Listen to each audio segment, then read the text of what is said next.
जंतु जगत हो चाहे वो पादप जगत हो, वो कहीं न कहीं एक संगठन से मिलकर के बने हुए होते हैं, है ना भाई। उनमें एक विविधता पाई जाती है, चाहे वो उनके आहार में विविधता हो, चाहे उनके शारीरिक से रूप से विविधता हो, चाहे उनके रहन सहन में विविधता हो। कहीं न कहीं एक समान जो है बिहेव करने वाले, है ना भाई, समान जो है एक व्यवहार करने वाले लोगों का एक एक समान जो है लोगों का संगठन बनता है ना। उसी को हम आगे चल करके समाज कहते हैं, है ना भाई। कि एक परिवार से दूसरे परिवार, दूसरे से तीसरे परिवार, तीसरे से चौथे परिवार मिल करके किस प्रकार से एक संगठनात्मक जो इकाई बनती है ना। और हम उसको जो है यदि जंतु और पादप में देखें, है ना, तो किस प्रकार से जो है इन संगठन का महत्व होता है। संगठन से तात्पर्य एक ऐसी चीजों से है जिसमें एक छोटी छोटी इकाई मिल करके एक बहुत बड़ी इकाई बनाते हो, या बहुत बड़े समाज का निर्माण करते हो, या बहुत बड़े कोई, है ना भाई, विस्तृत रूप से जो है एक संगठन बनाते हो, है ना। तो वैसे ही हमारे शरीर में भी छोटे छोटी इकाइयों से मिल करके एक कहा जाए अंग बने हैं। अंग से फिर, है ना भाई, जो है हम जितने भी क्रियाकलाप कर रहे हैं, है ना, तो उन सब में जो है कहीं न कहीं एक संगठनात्मक जो ढांचा होते हैं, उन्हीं ढांचा को हम जो है अध्ययन करने वाले हैं कि किस प्रकार से इन ढांचा का जो है निर्माण और किस प्रकार से इनका जो है क्रियात्मक जो है महत्व है हर एक जो है संगठन का, उसको हम इस अध्याय के माध्यम से जानेंगे। तो चलिए मैं आप लोगों को स्लाइड के माध्यम से इसके बारे में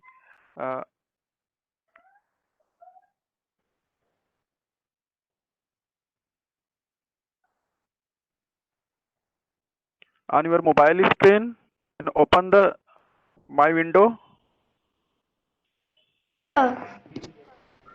क्या ये Yes, sir. विंडो आपको स्क्रीन में दिखाई दे रहा है? Sir. Yes, now the beginning.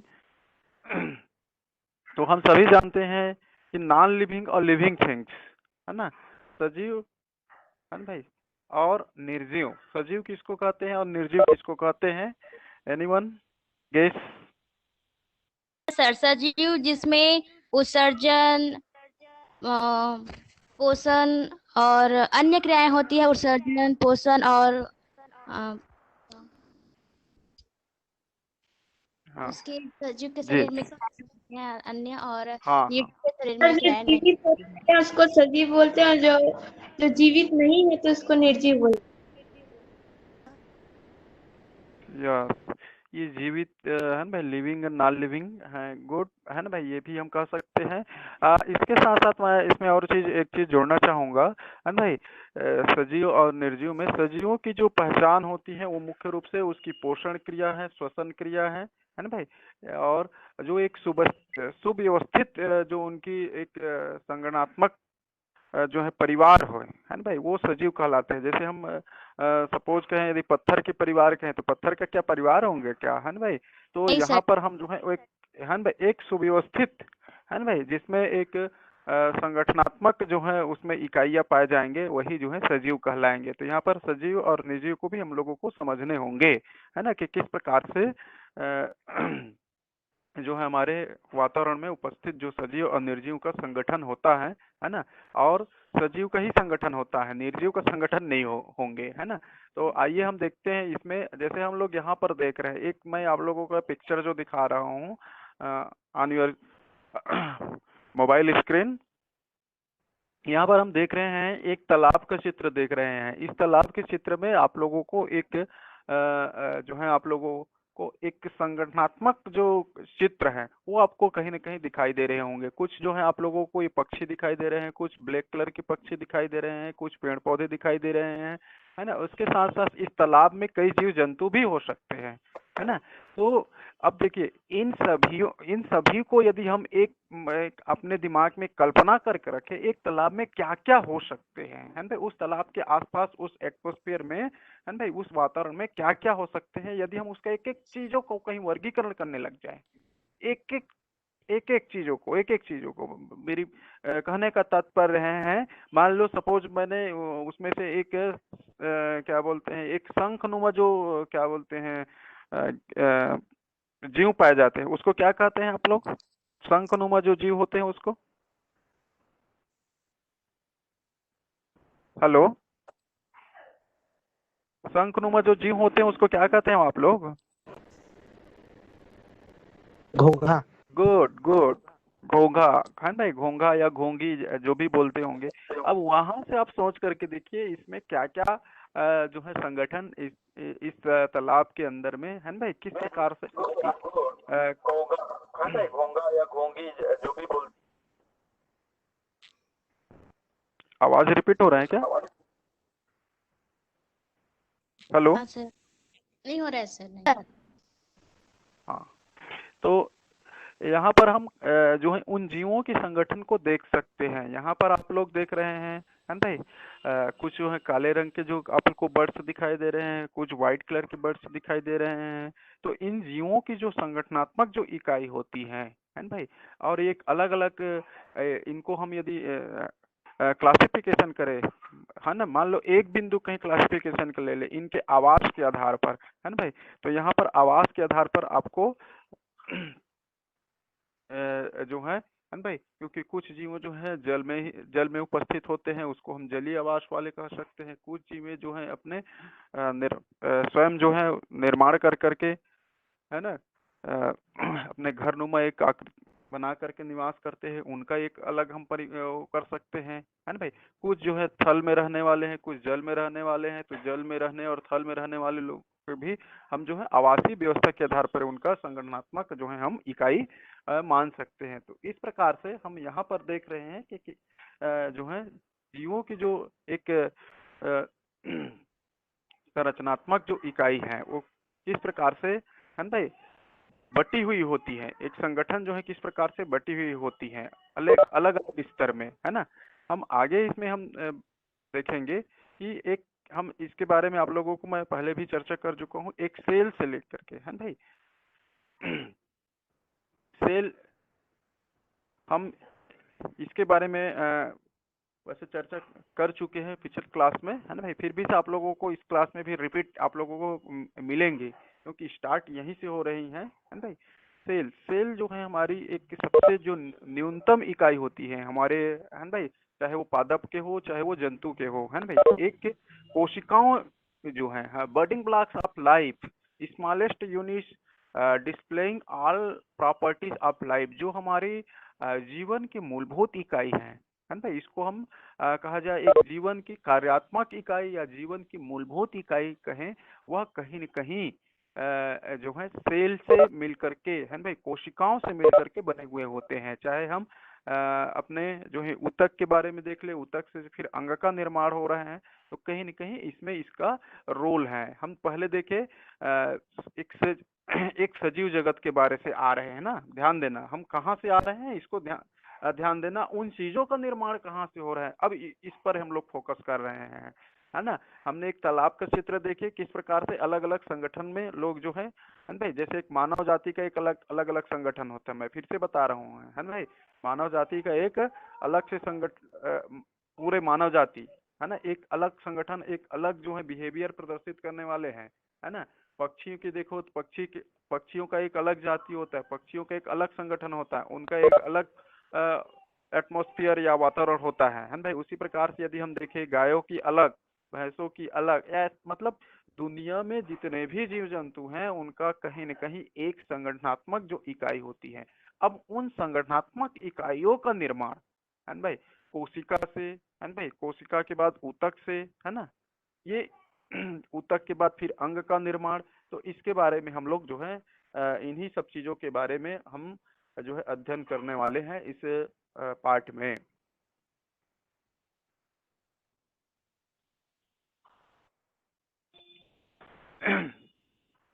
है ना, आर्गेन ये हमारे अंगों के महत्वपूर्ण भाग होते हैं। गेस्ट है क्या? Mister Umesh sir, most welcome mister Umesh Sharma.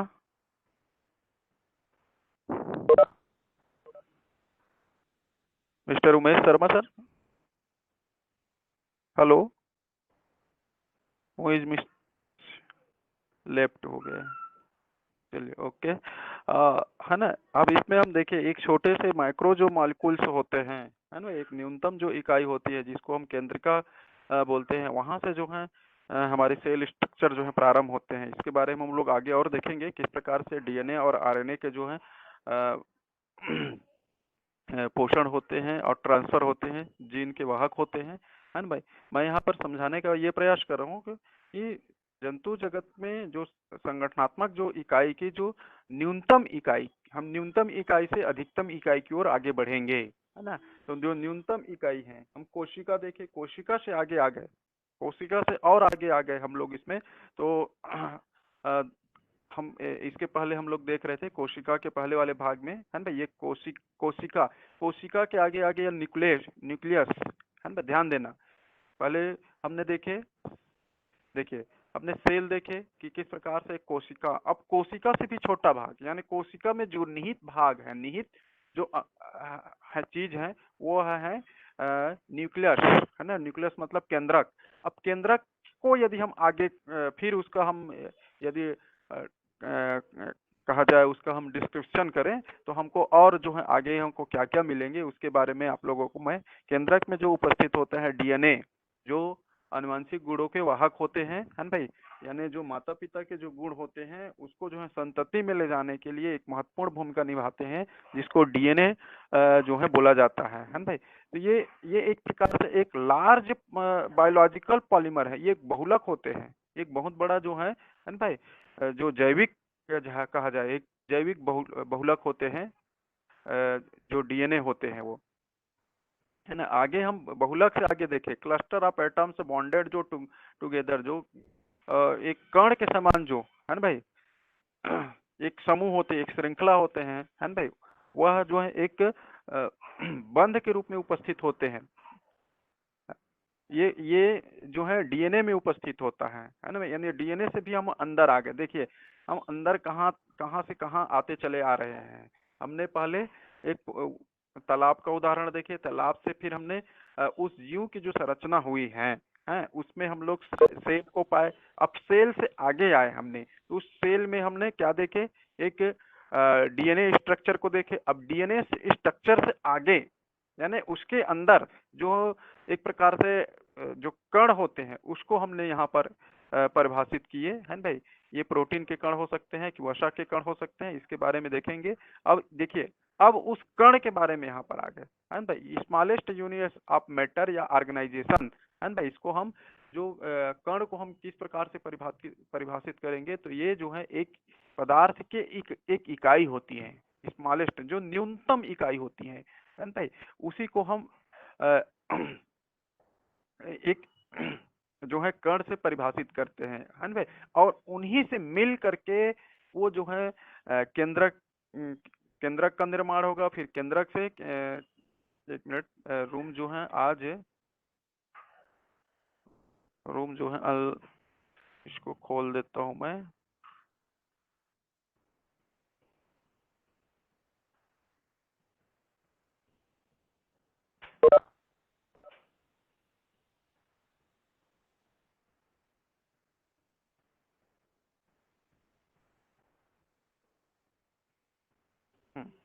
यहाँ पर हम देख रहे थे कि किस प्रकार से जो है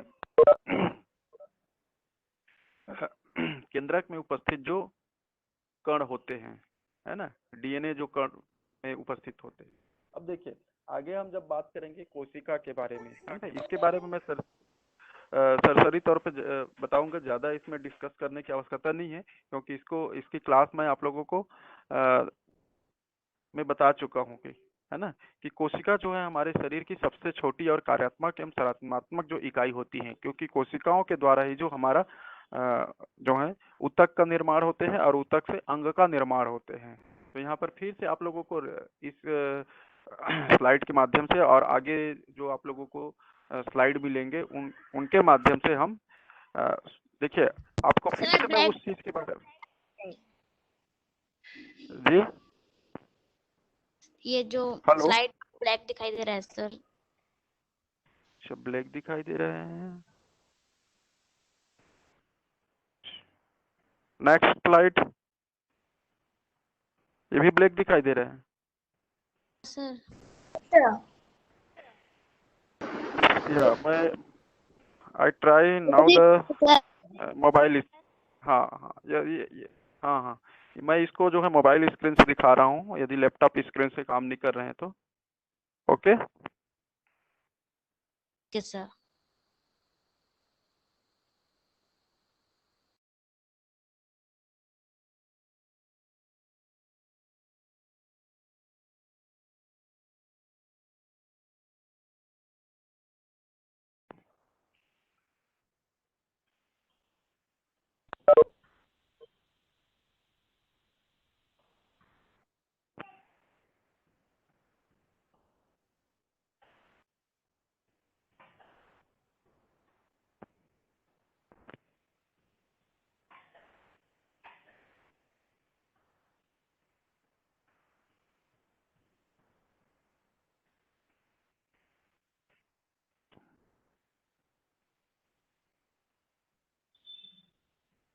can now the screen picture, क्या पिक्चर देख पा रहे हैं जी अब? सर हाँ। हाँ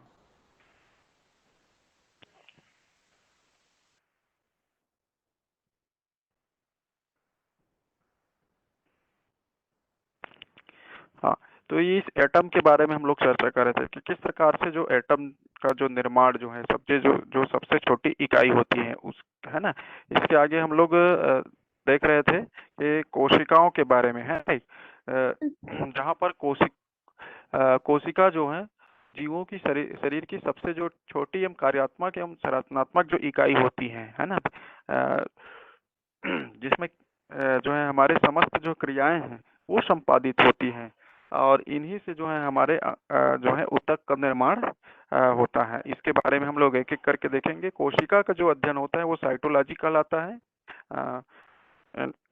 रिपीट द स्लाइड है ये। क्योंकि हम जब ऊतक के बारे में बात करेंगे तो इसके पहले इन चीज़ों के बारे में थोड़ा सा हम इसको समझ लें, है ना, उसके बाद ही हम ऊतक के बारे में बात करेंगे तो ज़्यादा अच्छा रहेगा, है ना। तो ये सब चीज़ों का यदि हम देखना चाहें तो हम यदि इसके लिए जो सूक्ष्मदर्शी है ना, इस सूक्ष्मदर्शी की सहायता से यदि हम स्लाइड बना करके, है ना, आप लोग स्कूल वगैरह में स्लाइड कभी बनाए हैं आप लोग? स्लाइड का निर्माण किए हैं आप लोग? No sir.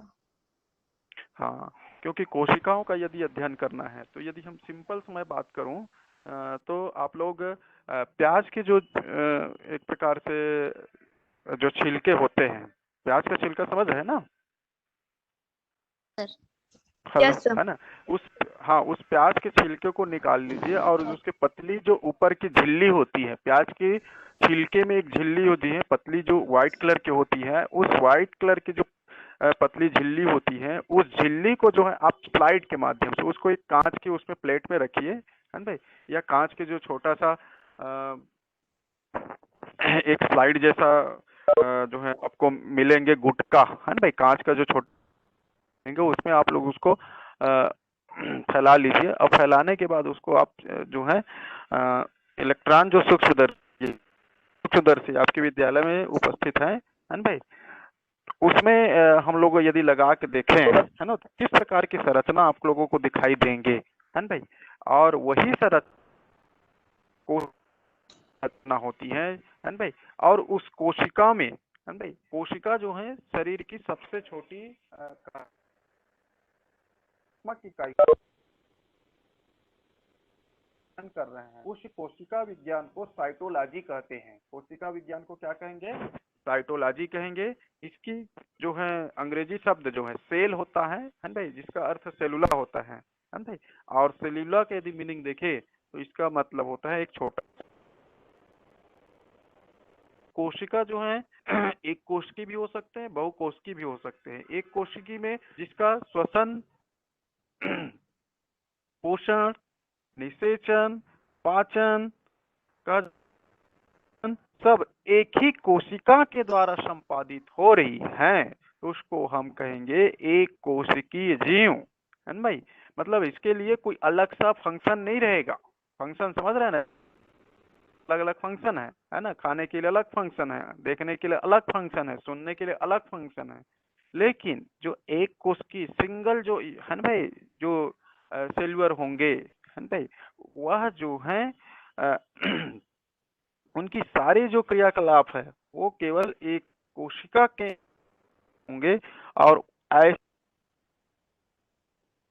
जीव कहेंगे तो यहाँ पर एक कोशिकी और बहुकोशिकी, बहुकोशिकी में हम समस्त या जो जंतु जगत के जितने भी प्राणी है ना भाई, वो सभी जो है बहुकोशिकी कहलाएंगे, जिसमें मल्टी सेलुलर होंगे, है ना। मल्टी सेलुलर मतलब बहुकोशिकी, जिसमें श्वसन के लिए अलग अंग, पोषण के लिए अलग अंग, पाचन के लिए एक अलग अंग, उत्सर्जन के लिए एक अलग अंग, ये समस्त जो क्रियाकलाप होते हैं उनके लिए एक अलग अलग जो है ना भाई बटे हुए हिस्से होते हैं, तो वो कहलाते हैं मल्टी सेल्युलर, या उसी को हम बहुकोशिकी, जैसे अमीबा और पैरामीशियम होते हैं, है ना। ये जो एक कोशिकीय जीव के उदाहरण भी कार्य करते हैं। एक ही सिंगल जो सेल्स होते हैं इनमें, है ना भाई, उन्हीं के माध्यम से इनका खाना जो है के माध्यम से होते हैं। उदाहरण अमीबा और पैरामीशियम है ना भाई। कोशिका ऐसे जीव जिनका शरीर कोशिकाओं से मिलकर के बना होता है उसको बहुकोशिकीय जीव कहते हैं। इसमें अनेक कोशिकाओं का या कोशिकाओं से मिलकर के कोशिकीय जीव हैं, है ना। जैसे है ना भाई, पेड़ हैं बहुकोशिकी के अंतर्गत आएंगे। कोशिका की खोज रॉबर्ट 1665 ईस्वी में की थी भाई, इसलिए मैं इसको जल्दी जल्दी ले रहा हूँ क्योंकि इसकी क्लासेस हो चुके हैं। इसके आगे हम ऊतक के बारे में वहाँ पहुँचना चाह रहे हैं, वहाँ पहुँचेंगे, लेकिन इन पार करके, क्योंकि मैं आप लोगों को शुरू से बताया हूँ कि जब तक कि हम कोशिका को नहीं जानेंगे तब तक के ऊतक को हम लोग नहीं जान सकते, है ना। इसलिए कोशिकाओं के बारे में जानना बहुत जरूरी है ना भाई। सबसे जो छोटी कोशिका होती है वो माइकोप्लाज्मा माइकोप्लाज्मा जीवाणु की होती हैं, जिसको गैली सेप्टिका बोलते हैं, है ना। गैली सेप्टिका जो कोशिका होती है वो हमारे मनुष्य की तंत्रिका तंत्र की कोशिका होती है ना भाई। और सबसे जो बड़ी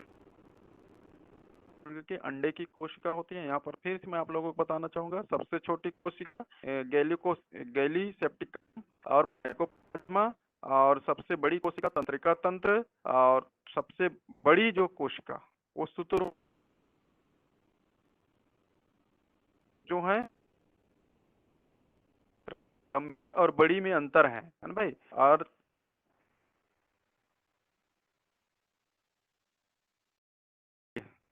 कोशिका का जो जिन्होंने थ्योरी दिया है ना भाई, वो दो वैज्ञानिक प्रमुख रूप से रहे हैं, स्लाइडेन और स्वान। 1838 से 39 इन्होंने कोशिका के जो सिद्धांत इन्होंने प्रतिपादित किया, उन्हीं प्रतिपादन हैं। प्रत्येक जीव की उत्पत्ति कोशिका से होती है, ये हम सभी लोग जानते हैं। प्रत्येक जीव का शरीर एक या अनेक कोशिकाओं का बना होता है। कोशिका का निर्माण होता है उसमें केंद्रक जो निभाता है ना। यानी कहा जाए केंद्रक इसके मुख्य कहा जाए एजेंट होते हैं कोशिकाओं के, है ना। और केंद्रक के आधार पर ही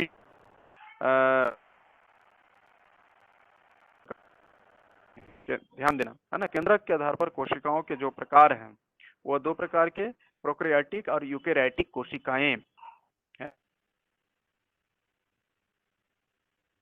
कोशिकाएं जिनमें केंद्रक पदार्थ है, केंद्रक झिल्ली के बिना होता है, उसके प्रोकैरियोटिक कोशिका कहलाती हैं। ध्यान देना, यहाँ पर ऐसी कोशिका जिसमें केंद्रक पदार्थ है, केंद्रक झिल्ली के बिना होता है, उसको प्रोकैरियोटिक कोशिका होते हैं, जिसमें नीले हरे शैवाल और जीवाणु इसके उदाहरण है प्रोकैरियोटिक। कि यूकेरियोटिक जो कोशिका होती है उसमें दोहरे झिल्ली का आवरण या केंद्रक का जो स्पष्ट पाया जाता है यूकेरियोटिक कोशिका में, है भाई। प्रोकैरियोटिक कोशिका में केंद्रक का जो है अभाव रहता है भाई। और जबकि यूकेरियोटिक कोशिका में केंद्रक जो है स्पष्ट रूप से दिखाई देते हैं, जिसमें पौधे एवं जंतु इसके उदाहरण हैं। यानी हम लोग केंद्रक के आधार पर यदि क्लासिफिकेशन दिया देखे जाए तो हम लोगों का जो सेल है ना, मनुष्य के जो बॉडी का सेल है वो यूकेरियोटिक जो कोशिका है ना भाई, उसमें जो है आएंगे। आगे देखेंगे कोशिकाओं के जो मुख्य रूप से भाग हैं है ना भाई, कोशिका भित्ति, सेंट्रोसोम, राइबोसोम, गोल्गी, लवक, केंद्रक, कोशिका झिल्ली, अंतःपरद्रवी जालिका, माइटोकॉन्ड्रियम, लसधानी, ये जो है मुख्य रूप से इसके कोशिकाओं के भाग, जिसमें कोशिका भित्ति है ना,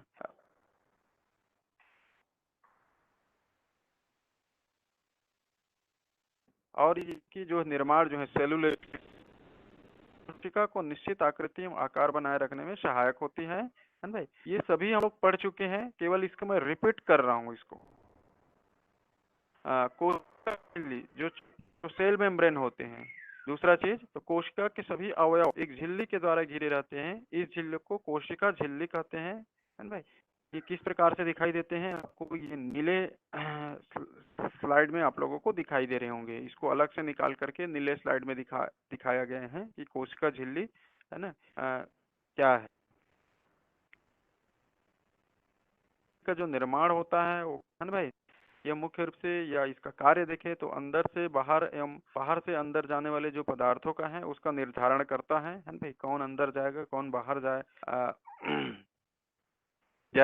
निर्धारण जो है कोशिका झिल्ली करता है।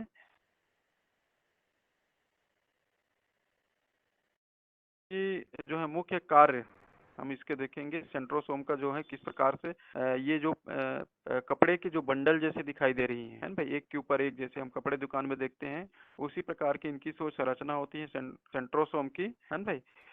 ये अंदर एक या दो कण जैसी संरचना होती है जिन्हें सेंट्रियोल कहते हैं। समसूत्र विभाजन में यह ध्रुव का निर्माण करता है। अंतःपद्रवी जालिका है ना, एंडोडर्मिक रेटिकुलम, तो एक और यह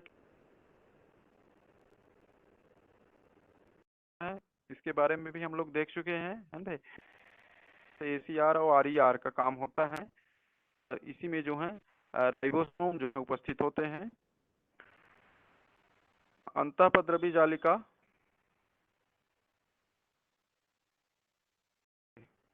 अंतःपद्रवी जालिका है वो दो प्रकार के होंगे, एक ACR होंगे एक RER होंगे। एक सॉफ्ट एंटी डर्मिक रेटिकुलम और एक होता है रफ एंटीडर्मिक रेटिकुलम। तो ये सॉफ्ट और जो है खुरदुरी, इसको भी आप लोग पढ़ लेंगे। इसकी पूरी जो है PDF में आप लोगों को मैं भेज दूंगा है ना, क्योंकि इस क्लास को मैं ले चुका हूँ इसलिए इसके ज्यादा डिटेल में मैं नहीं जा रहा हूँ है ना। वैसे ही ये अंतःपद्रवी जालिका है ना, मुख्य रूप से प्रोटीन का संश्लेषण करना होता है ना भाई, और केंद्रक झिल्ली का निर्माण करता है। फिर आगे देखते हैं राइबोसोम। ये अति सूक्ष्म कोशिकांग होते हैं, बहुत ही मतलब ये कहा जाए एकदम कम से कम जो है जगह में उपस्थित, और इसको जो है केवल और केवल इलेक्ट्रॉन सूक्ष्मदर्शी की सहायता से हम इसको देख सकते हैं राइबोसोम को। और राइबोसोम की खोज नामकरण जो है ई पैलाडे ने 1955 में किया है ना। और ये राइबोसोम मुख्य रूप से अम्ल और प्रोटीन की बनी होती है और ये प्रोटीन संश्लेषण में मुख्य भूमिका निभाते हैं है भाई। और इसीलिए इसको प्रोटीन की फैक्ट्री भी कहते हैं राइबोसोम को कि ये जो है मुख्य भूमिका निभाते हैं है ना। और उनको एक जगह जो है इनको प्रोटीन का फैक्ट्री है, यानी राइबोसोम में जो हमारा प्रोटीन का निर्माण होता है हमारे शरीर में, वो राइबोसोम जो कोशिका होती है वहां पर जो है बनते हैं। जो है माइटोकॉन्ड्रिया, तो माइटोकॉन्ड्रिया जो है ये कोशिका द्रव्य में पाए जाने वाले, जिस प्रकार से आप लोग यहाँ पर देख रहे हैं माइटोकॉन्ड्रिया जो DNA लिखा हुआ है है ना भाई। इसको अलग से करके दिखाया गया है, किस प्रकार से एक गोलाकार आप लोगों को एक छल्ले जैसी आकृति आप लोगों को दिखाई दे रहे होंगे। यही जो है माइटोकॉन्ड्रिया की आकृति होती है कोशिका के अंदर में, है ना। और इसकी खोज जो है अल्टमैन ने सन 1890 की थी, और सी बेंडा ने सर्वप्रथम 1897 ईस्वी में इसको माइटोकॉन्ड्रिया नाम दिया। और आगे माइटोकॉन्ड्रिया को ऊर्जा का पावर हाउस कहते हैं, क्यों कहते हैं इसके बारे में हम लोग देखेंगे। तो माइटोकॉन्ड्रिया में DNA और आरएनए जो डाई न्यूक्लिक एसिड होते हैं और राइबोन्यूक्लिक एसिड होते हैं, डीएनए और आरएनए में ये जो है राइबोसोम में पाए जाते हैं, और इनकी सहायता से प्रोटीन संश्लेषण में सक्षम होते हैं। यानी माइटोकॉन्ड्रिया की सहायता से प्रोटीन का संश्लेषण में ये मुख्य भूमिका निभाते हैं। और माइटोकॉन्ड्रिया को जो कोशिका का पावर हाउस कहते हैं, तो उसका कारण क्या है इसको हम लोग देख लेते हैं। कोशिका का शक्ति घी माइटोकॉन्ड्रिया को कहते हैं, क्योंकि इसमें जो है ईंधन का जो है एक आत्मीकरण है, चरणबद्ध इसमें ईंधन का उत्पादन होता है। यानी हमको शरीर में जो हमको गर्माहट या कहा जाए या ऊर्जा जो हमको प्राप्त होती है, माइटोकॉन्ड्रिया जो हम कोशिकाओं में उपस्थित होते हैं उनकी मुख्य भूमिका होती है, जहां पर डीएनए एसिड और आरएनए राइबोन्यूक्लिक एसिड से रासायनिक ऊर्जा एडिनोसिन ट्राइफॉस्फेट, ये रासायनिक ऊर्जा का नाम है, ये मुक्त होती है, यानी वहां पर ये बनती है। इसलिए जो है माइटोकॉन्ड्रिया को ऊर्जा का पावर हाउस भी कहते हैं, या शक्ति गृह कहलाता है माइटोकॉन्ड्रिया को।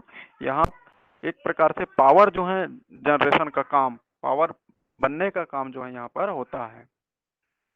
फिर आगे देखते हैं गाल्जी का है। तो इसकी खोज जो है सन 1898 में कैमिलो गाल्जी नामक वैज्ञानिक ने की थी। इसको गाल्जी ऑपरेटर से भी बोलते हैं। ये जिस प्रकार से गाड़ी का जो पट्टा होता है, वैसे इसकी आकृति होती है। गाड़ी के पट्टे की जो फोल्ड आप लोग दिखाई दे रहे हैं, काय बोलते हैं, और ये पूरे भाग जो है गाल्जी काय कहलाता है। यह जालिकानुमा नलिकाओं या पुटकाओं से बना, जो गोल पुटकाओं से घिरा होता है। तो ये गाल्जी काय हो गया, है ना भाई। से आगे इसका यदि हम देखें, कार्य देखें, यदि कोई पदार्थ कोशिका से बाहर स्रावित होता है तो उस पदार्थ वाली पुटकाएं उसे कोशिका झिल्ली के माध्यम से बाहर निकलवा देती हैं। इस प्रकार गाल्जी का को हम कोशिका के जो अणुओं का यातायात प्रबंधक भी कहते हैं। यानी एक प्रकार से ये जो है कोशिका झिल्ली के माध्यम से जो स्रावित होने वाले पदार्थ होते हैं उसको अंदर बाहर ले जाने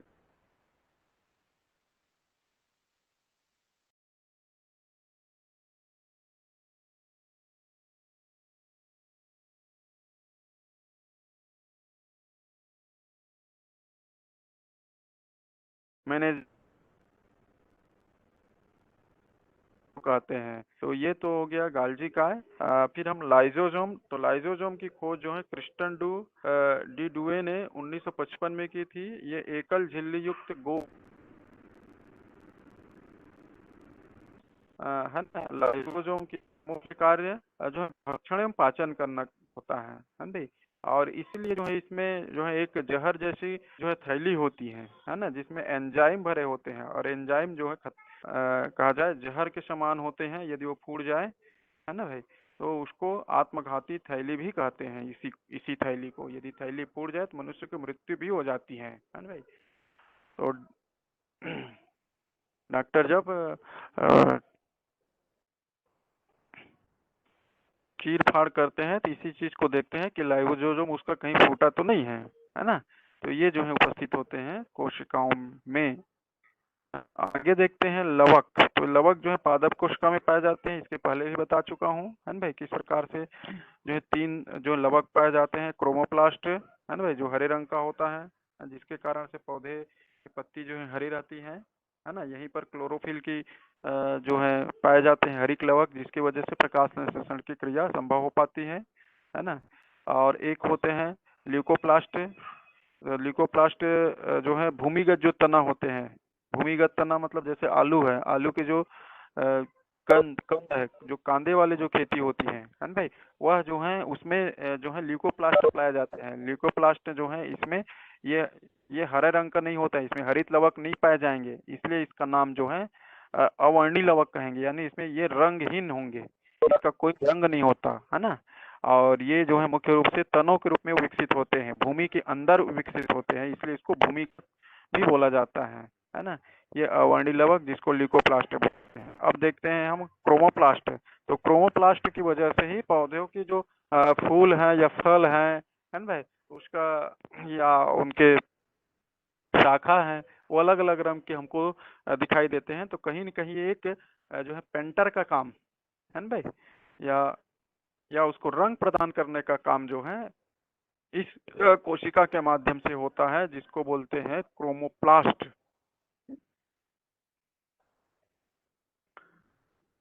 फिर एक लास्ट में हम देखते हैं राजधानी, जिसको वेस्कुलर बंडल बोलते हैं। यह कोशिका की निर्जीव रचना, इसमें तरल पदार्थ भरा होता है। जंतु कोशिका में यानी बहुत छोटी होती है, परंतु पादप कोशिका में बहुत बड़ी और केंद्रक में स्थित होती हैं। तो इस प्रकार से हम राजधानी के बारे में, भाई राजधानी के क्या क्या कार्य हैं इसको देख लेते हैं। राजधानियों को कोशिका का भंडार गृह भी कहते हैं, क्योंकि इसमें खनिज लवण, शर्करा, कार्बनिक अम्ल, ऑक्सीजन, कार्बन डाइऑक्साइड, विभिन्न रंग, अपशिष्ट पदार्थ, ये सभी जो है इसमें उपस्थित होते हैं। रसधानी इसका नाम ही है ना। इसके अंदर जो है समस्त प्रकार के खनिज लवण है, शर्करा है ना भाई, ये उपस्थित होते हैं, इसलिए इसको रसघानी भी बोलते हैं, है ना। केंद्रक, तो केंद्रक के बारे में, ये जो है महत्वपूर्ण जो है इकाई है केंद्रक की, है ना। जिसकी जितने भी हमारे कोशिकाओं के समस्त जो क्रियाकलाप है उसका ये एक प्रकार से मास्टर है, कंट्रोलर है भाई। जैसे स्कूल में हेड मास्टर होते हैं, हेड मास्टर के अंदर में जितने भी हम टीचर काम करने वाले होते हैं, है ना भाई। तो ये हेड मास्टर है, उस कोशिका के हेड मास्टर कहे जाए तो केंद्रक होती है। कोशिका के मध्य में एक रचना होती है जिसे केंद्रक कहते हैं। यह कोशिका का सबसे प्रमुख अंग होता है, क्योंकि यह एक तरह से कोशिका के प्रबंधक के रूप में कार्य करता है ना। केंद्रक, इसकी खोज जो है सन 1831 में रॉबर्ट ब्राउन ने की थी, है ना भाई।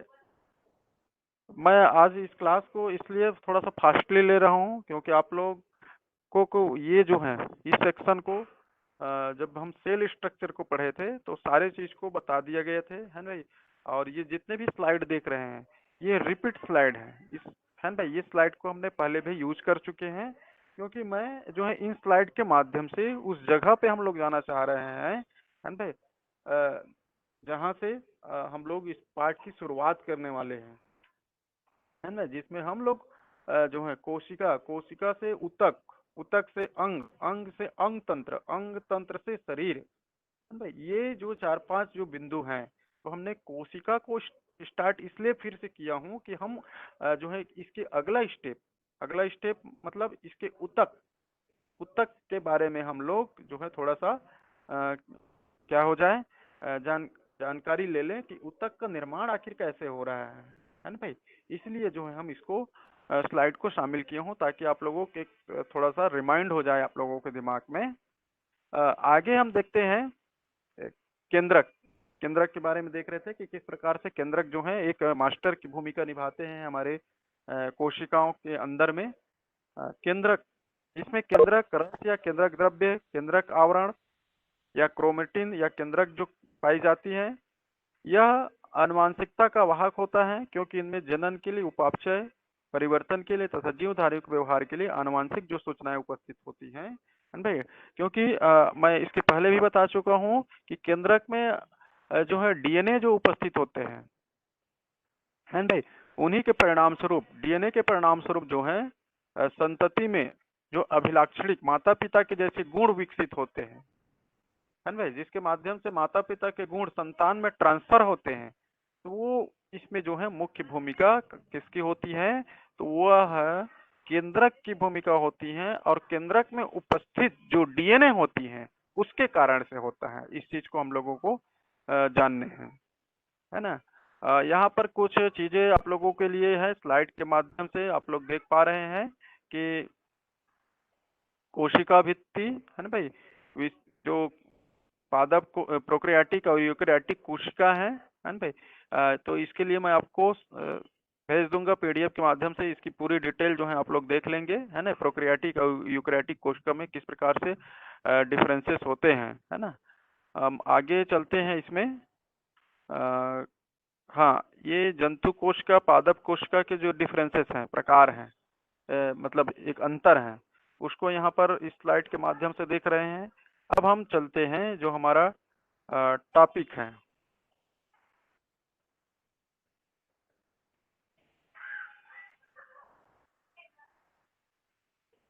ऊतक। ऊतक के बारे में। तो ऊतक का निर्माण जो है ना भाई, कोशिकाओं का एक ऐसा समूह जिसकी रचना एक जैसी हो, है ना भाई, और मिल करके ये जो है एक क्या ऊतक बोला? का निर्माण करते हैं। हेलो, ये समझ में आ रहा है क्या? इधर क्या वाला है? हाँ। हेलो, उत्तर का निर्माण करो बोले। उत्तर का निर्माण मेघा करो बोले। ठाकुर। अरे क्या भेज रहे हैं? तो ये माइक को दबाई, माइक को नहीं दबाई है तो चिल्लाना। मेघा ठाकुर, मेघा ठाकुर अपना स्पीकर बंद कर लेंगे बेटा, है ना। देखिए, मैं अभी आप लोगों को ये आपको सेल के बारे में दिखा रहा था। ये सेल की जो प्रारंभिक जो बनावट है ना, इस स्लाइड के माध्यम से आप लोग देख पा रहे हैं। ये सेल की संरचना है। सेल से जैसे ही आगे आएंगे तो ये ऊतक की संरचना है, टिश्यू जिसको बोलते हैं, है ना भाई। यानी सेल से ही मिल करके ये ऊतक का निर्माण होता है, जहाँ पर आप लोग ऊतक को देख रहे हैं।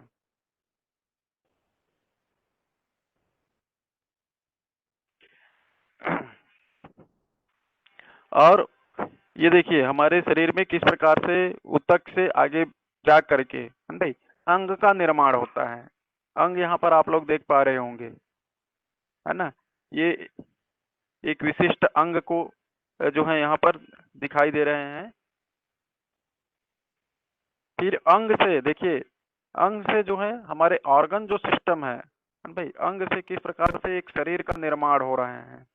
यहाँ पर एक पक्षी का जो है आप लोग देख रहे होंगे, है ना भाई। ये एक सर्कुलेटरी सिस्टम को बता रहे हैं यहाँ पर, किस प्रकार से जो सिस्टम जो है उसके काम कर रही हैं, अंग तंत्र, है ना भाई। तो मैं शुरू से आपको फिर से बता रहा हूँ।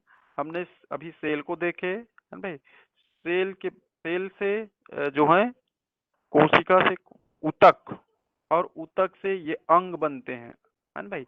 अंग से जो है हमारा जो है अंग तंत्र, है ना भाई। अंग तंत्र में हमारे जो एक पार्ट्स होते हैं अंगों की, है ना भाई, चाहे वो आँख का हो, चाहे वो नाक का हो, चाहे हमारे शरीर के अंगों का हो, है ना भाई। ये सभी उसके पार्ट्स किस प्रकार से हमारे ऑर्गन सिस्टम जो आगे डेवलप होते हैं, है ना भाई। और वही जो है आगे जा करके अंग तंत्र से शरीर का निर्माण बोलते हैं। ये पूरा आप ये देखिए पूरे रूप से अब ये जो है ये पक्षी का जो है आकृति आप लोगों को दिखाई दे रहा है, यही तो अंग तंत्र है। अंग तंत्र से शरीर बन गया ये अब, है ना।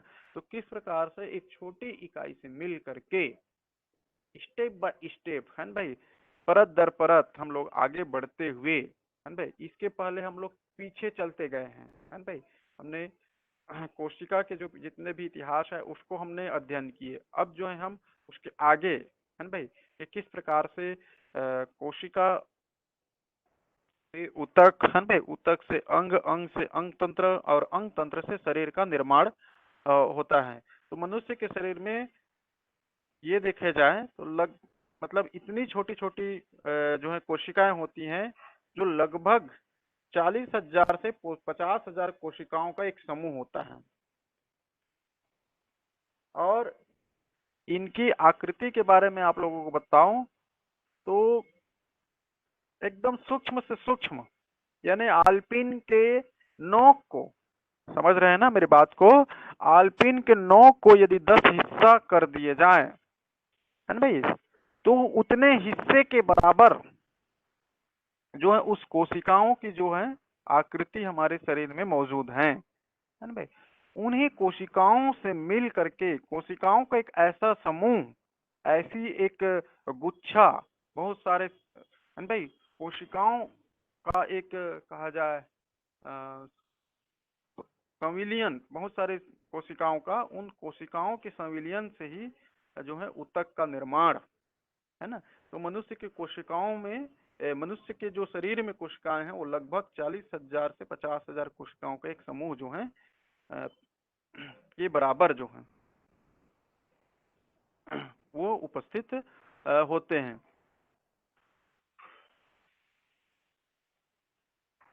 आगे हम देखेंगे इसमें,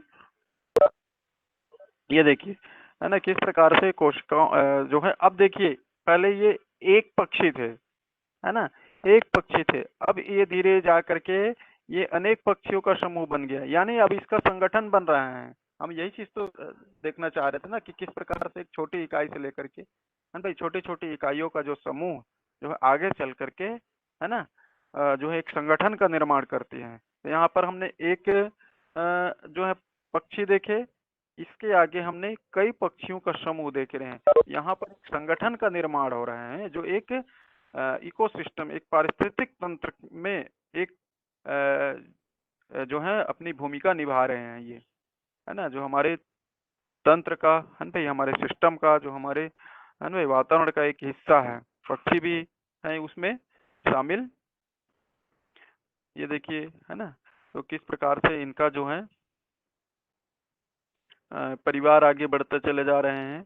और ये जो है संगठन में जो है एक, अब देखिए अब कम्युनिटी आ गया, कम्युनिटी से तात्पर्य एक समुदाय से आ गया है भाई। तो समुदाय में अलग अलग समुदाय होंगे अब है ना।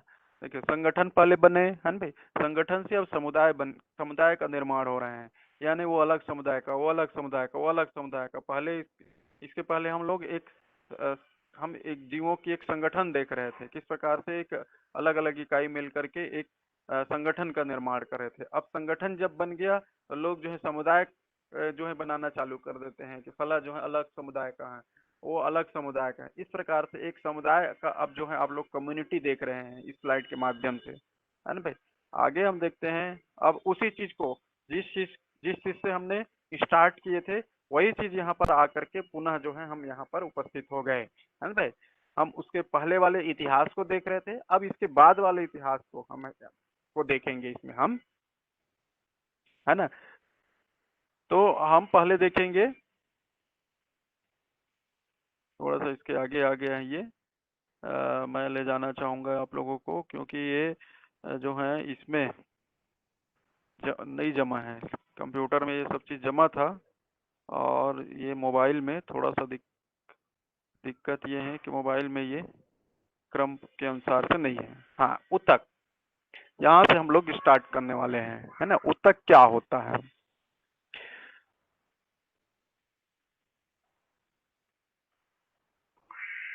तो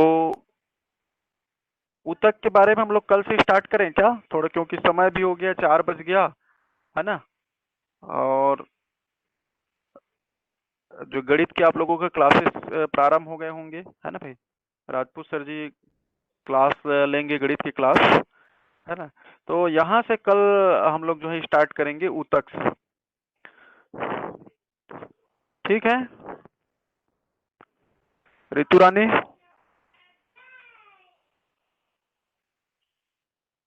hello hello Vatsala? Sir yes sir. हाँ हाँ, तो इसके आगे कल हम पढ़ेंगे बेटा है ना। Yes sir. हाँ है ना, ऊतक से हम लोग स्टार्ट करेंगे। आज पूरा इसका इतिहास हम लोग देख रहे थे, आप लोग बहुत समय से सुन भी रहे हैं है ना। आज कुछ कन्वर्सेशन भी नहीं हुआ है ना। मैं केवल एक सिरे से पढ़ाना ही स्टार्ट किया था है ना भाई, और जिसमें पूरा इतिहास को लेकर के चले हैं है ना। अब इसके आगे हम लोग जो ऊतक के बारे में अध्ययन करने वाले हैं, वो एक महत्वपूर्ण आप लोगों को चैप्टर जो है आप लोगों को मिलने वाले हैं। रोज इसमें नया नया है ना भाई मिलेंगे, क्योंकि ऊतक के बारे में हम सबको जानना जरूरी है कि किस प्रकार से जो है ऊतक से फिर अंग, अंग से फिर जो अंग तंत्र से शरीर किस प्रकार से बनते हैं, इसके बारे में स्टेप बाय स्टेप हम लोग आगे बढ़ेंगे। तो आज की क्लास के लिए हम यहीं पर एंड अप करने जा रहे हैं है ना। नेक्स्ट क्लास में आप लोगों तो फिर चर्चा होंगे है ना, टीसीयू के बारे में हम लोग स्टडी करेंगे। So thank you on your joining our classes. ठीक.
क्लास एंड नहीं किए हैं क्या?